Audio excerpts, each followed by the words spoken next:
Bonjour à tous, bienvenue dans ce nouvel épisode de Rotary Tech. Aujourd'hui, on va s'intéresser au catalyseur de notre Mazda RX-8.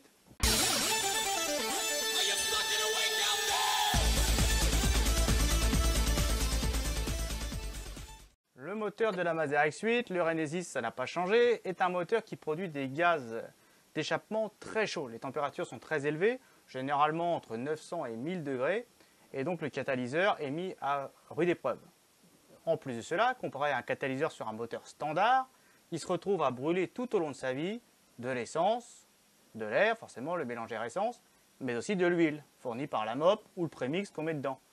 Tout ça peut faire que sur le temps, le catalyseur vienne à se colmater ou se boucher.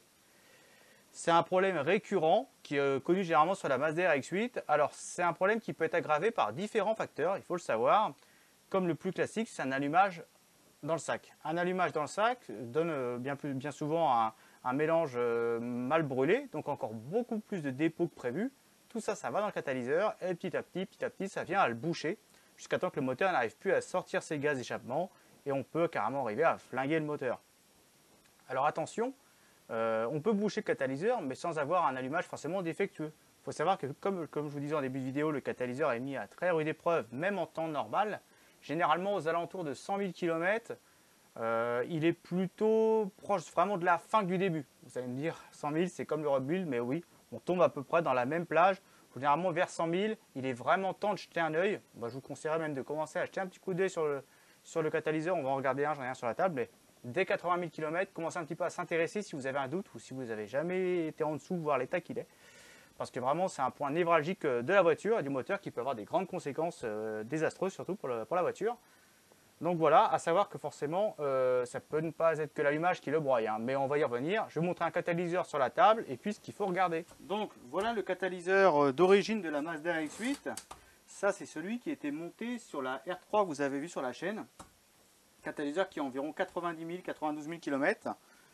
Donc là, avec les trois vis à l'avant ici, c'est là où on vient sur la liaison collecteur moteur.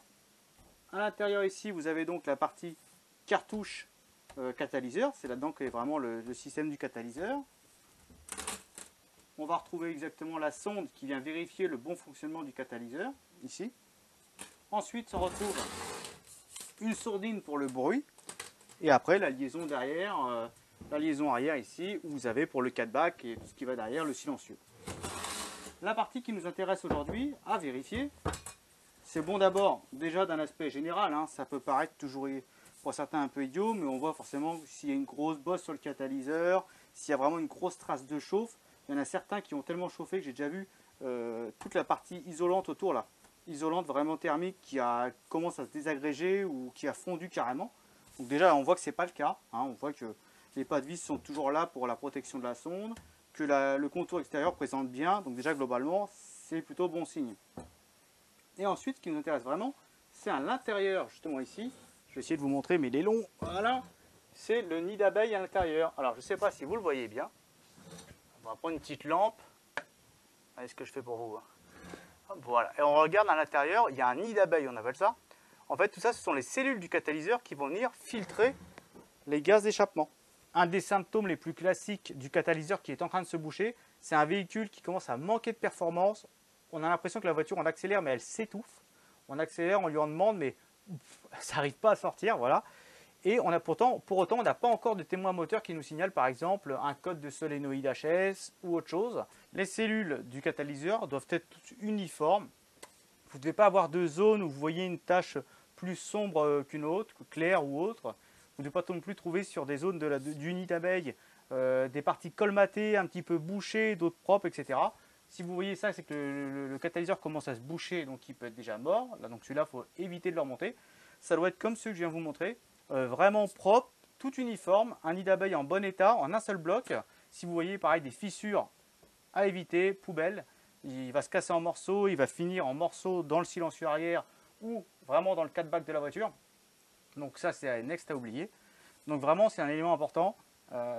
Ça peut être compliqué à démonter parfois pour certains, puisqu'effectivement il y a 3 vis à l'avant à au moins démonter entre la partie collecteur et catalyseur. Il faut démonter les 3 vis, reculer un peu le cata et le faire descendre pour regarder l'état du nid d'abeille. Des fois les vis sont bien grippées, surtout que les écrous sont vers l'avant de la voiture. Donc quand on roule, toute la saleté, la flotte, la rouille, etc., tout s'amasse sur les écrous, les pas de vis. Donc il arrive que quand on démonte, des fois ça casse. Donc avant de contrôler si vous vous lancez dans l'opération, prévoyez potentiellement de changer les vis ou les écrous. Et le joint. C'est un joint rond, j'en ai pas un sous la main, mais c'est un joint rond d'origine qui vient se mettre autour. C'est bon à la rigueur de le changer si vous y allez par précaution. Alors du coup, c'est quoi la solution pour contrer ce problème, toujours de la Mazda décidément? Eh bien, alors, la méthode la plus extrême que beaucoup font, c'est le décatalyseur. On prend un tuyau décatalyseur, il y en a plein sur le marché, hein, on en trouve partout, c'est bien souvent le même sous différentes marques. On le monte, tac, il n'y a plus de catalyseur, c'est fini. Ça marche bien de ce côté-là, vous n'êtes plus embêté, forcément vous avez supprimé le problème. Après, de mon point de vue, c'est pas le meilleur. Je vais essayer de me justifier auprès de ceux qui adorent ce système-là. Donc déjà, on ne passe plus contrôle technique, c'est terminé. Next, fini, ça c'est impossible. J'en vois certains qui se demandent des fois, est-ce que si je mets de l'éthanol avec le décatalyseur, ça va marcher tout? Non, je vous dis direct, décatalyser la voiture, c'est fini pour le contrôle technique, sauf d'avoir un copain là-bas. Ou autre moyen détourné, je n'avance pas. Ensuite, moi je recommanderais plutôt de partir sur un catalyseur dit sport. C'est des catalyseurs plus permissifs, qui généralement, on appelle ça avec des catalyseurs 200 cellules, vous verrez souvent 200 cellules, c'est souvent le minimum de cellules nécessaire au catalyseur pour faire le job minimum. C'est-à-dire qu'on gagne un petit peu en performance moteur et en plus en pollution normalement au contrôle technique, on passe tout juste. Comme ça au moins on est bon. Ça libère un peu le moteur, ça laisse un petit peu plus passer les gaz et éventuellement les dépôts s'il y en a, il est moins permissif et on passe au contrôle technique. On n'a pas non plus le voyant moteur allumé qu'on a avec un décatalyseur. Normalement avec un catalyseur sport en bon état, on ne l'a pas ou alors très très rarement. Il y a certaines versions de catalyseurs sport qui sont tellement permissifs, qui frôlent tellement qu'à la limite que le CU de la voiture, le PCM, arrive à détecter au bout d'un moment une petite erreur, mais c'est pas méchant. Donc voilà. À savoir également aussi que si on ne reproque pas la voiture, quand on met un décatalyseur, la voiture ne tourne pas très bien. Ça sent vraiment à l'échappement. Elle tourne un peu riche parce que du coup pour elle il y a un problème. C'est pour ça que le témoin moteur s'allume. Et du coup elle renrichit un petit peu le mélange. Donc on consomme un peu plus, on perd un petit peu en couple moteur et derrière ça pique les yeux. Donc si vous mettez un décatalyseur et que vous faites reprogrammer la voiture en conséquence, à la rigueur, oui. Mais si vous mettez juste un décata pour contrer ce système-là, de mon point de vue, c'est vraiment pas la meilleure solution. Que dire d'autre? Donc voilà, les catalyseurs sport, il en existe bon nombre. Hein. Je pense à l'Exotic Speed qui est un peu plus rare sur le marché, mais qu'on trouve encore. REM MIA, SARD, qu'est-ce qu'il y a d'autre? Japspeed qui en propose un qui est plutôt bien pour le prix. Franchement, j'ai quelques amis qui l'ont et c'est pas celui qui a le meilleur alignement d'échappement, mais il fait bien le boulot. Donc c'est un bon compromis pour ceux qui veulent un budget serré et voilà.